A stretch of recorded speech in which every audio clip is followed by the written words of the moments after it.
Well, I've still got bats on the brain after finishing my review of The Batman, and I've decided I'm not going to tackle the Penguin show, because while I believe it's as good as everybody says it is, I simply don't give a shit about Penguin doing exactly what I knew he was going to do at the end of that movie, and a bunch of new characters who get introduced, and then quickly get removed back into irrelevance for 8 hours of wasted storytelling to be filler on a streaming service. So instead, I had an idea that came about while making my last video. I watched all the other live-action Batman films in between recording and editing the review to compare and contrast what they did better or worse than The Batman. And after finishing them all, I couldn't help but rank them from worst to best to figure out where Matt Reeves' movie sits on the totem pole.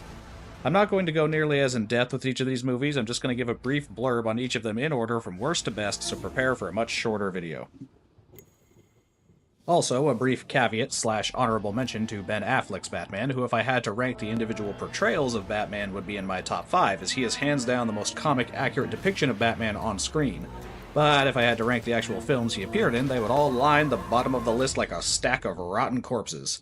I'm not including any DCEU films on this list because none of them are technically Batman movies, and yes, that includes BVS because I can't rightly call it a Batman film when it is also a sequel to a Superman film, a team-up movie, and the launching pad for a cinematic universe destined to fail.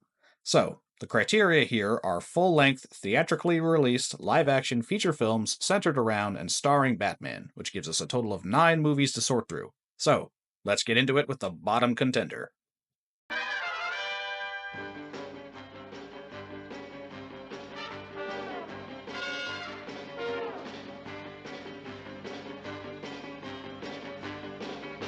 I don't know if this will be controversial or not, because I know many people, including myself, have a soft spot for Adam West's Caped Crusader and all its campy glory, but in total it is the worst film because it is largely looked upon as a joke.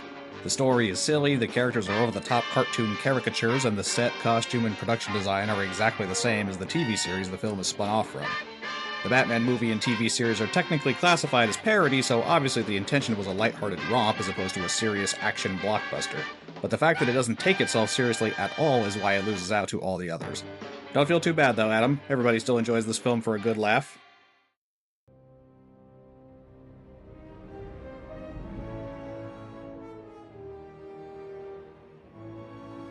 And in a similar vein, we have Joel Schumacher's greatest mistake, Batman and Robin. You know a film is bad when the director himself retroactively apologizes for making it. It's well known at this point that the studio basically demanded this film be more toy-friendly, with all the edges of the previous film being softened to the point of Schumacher essentially giving up on even treating it like a serious dramatic story. It was even said by John Glover, the actor for Dr. Woodrue, that Joel would start every take by saying, "Remember everyone, this is a cartoon!" It's every bit as campy and silly as the last entry, but with slightly better production value and performances, so it just barely ekes out the 66 film.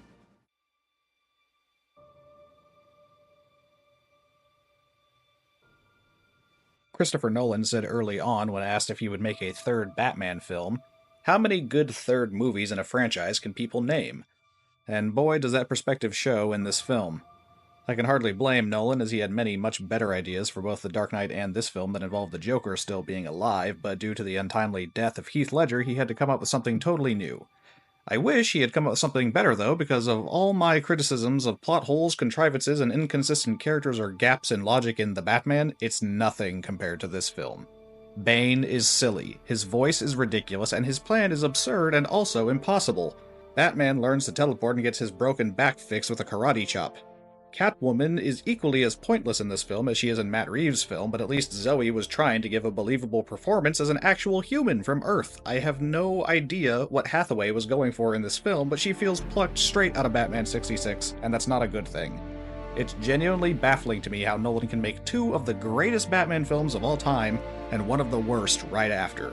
The writing in this movie is cartoonish, and not even Nolan's slick, bombastic visual style can save it.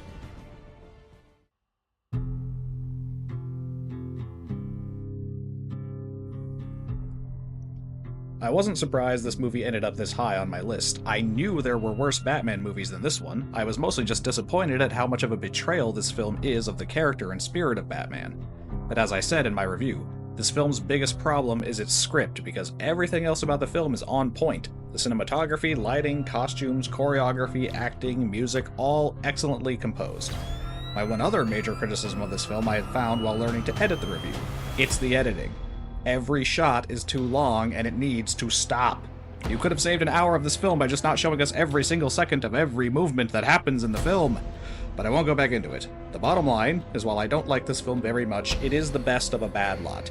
It just narrowly misses being the middle-of-the-list tiebreaker, which I managed to surprise myself with what I actually chose for the middle rank.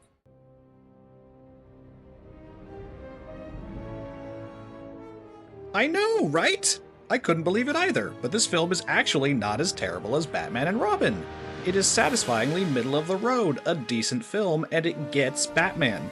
Schumacher actually does understand the character of Bruce Wayne, and despite the studio feeling the need to lighten the tone of the film as a contrast to Batman Returns, he manages to infuse a bit of introspective character work and actual drama for Bruce and Dick. Yes, the villains and their scheme are campy and cartoony, but they still follow some internal logic based on their characters all the way through to the end. It has great performances, excellent music, and actually pretty decent action choreography compared to some of the earlier films.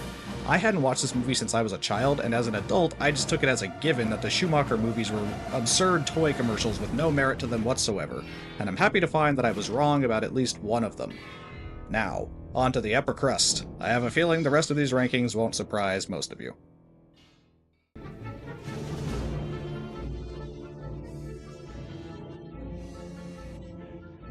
This one is many people's favorite, and for good reason. It has great performances, particularly from the villains, even though they bear very little resemblance to their comic book counterparts.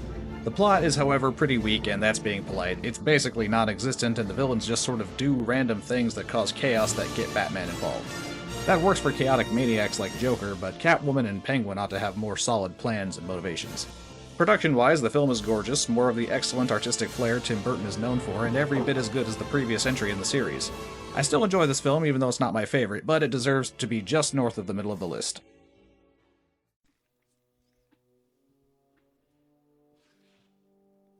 Tim Burton introduces his incarnation of Batman with a bang, and man is it glorious. Joker is excellent. As much as I enjoy Heath Ledger's Joker, this is the definitive comic-accurate screen depiction of the character. Jack Nicholson nearly steals the film from the main star, but Keaton does a pretty excellent turn as Batman in his debut as well, better than I remembered. I feel like Keaton often gets criticized for not doing enough as Bruce Wayne, but having rewatched this recently, I strongly disagree. He captures the duality of the man whose true face is his mask very well in this film and in Batman Returns. The movie is not perfect, of course, there's some pacing issues and contrivances, but overall it deserves all the praise it gets, and of course the biggest gem to come out of this film is Danny Elfman's iconic score. It's odd to know that a guy who didn't read a lot of comics pretty much nailed the idea of a Batman film over 30 years ago, and most directors have been playing keep up ever since. Of course, one filmmaker managed to dethrone him eventually, and he is now the undisputed king of Batman on screen and has yet to be defeated.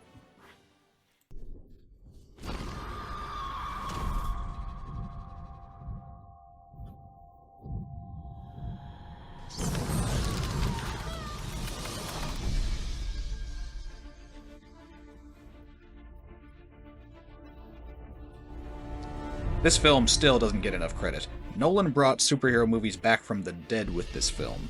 Not to take away credit from Spider-Man and X-Men, but this was a completely different kind of comic book adaptation. This was what showed people that superhero movies could be taken as seriously as Oscar-worthy dramas. It is the first real origin story we've gotten on screen for Bruce outside of just the death of his parents. Nolan treated this like it was the first Batman film anyone had ever seen, and that he was obligated to build everything about the character from the ground up for the first time. This was the first time we saw what happened between Bruce losing his parents and him deciding to become a symbol of justice. We see how he learns all of his moves and tactics, how he gets his gadgets and how they work, how he built a relationship with Jim Gordon, how he sacrificed a normal life and normal relationship to become something more. This movie really set the bar high, not just for Batman, not just for comic book movies in general, but for Nolan himself.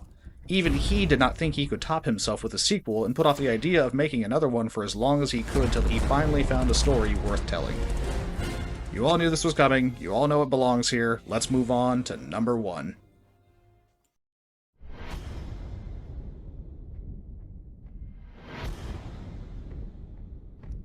Go ahead, Pattinson lovers, tell me I'm wrong, tell me it's overrated, you can't justify it and you know I'm right. Everyone unanimously agrees that The Dark Knight is the best Batman film ever made, and it's not even close. This is one of the best superhero movies, sequels, and just best movies of all time. It's up there with Empire Strikes Back in terms of how much it exceeded expectations. Heath Ledger gives one of the best villain performances of all time, and we all wish he'd gotten a chance to do it again.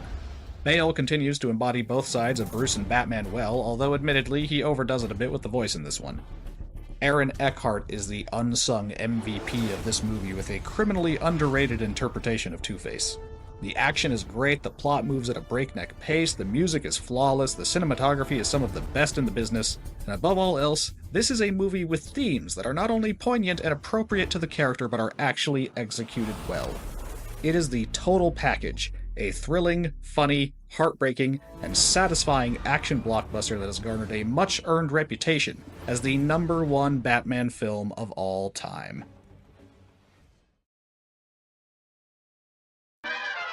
Well, what do you know? I kept it under an hour.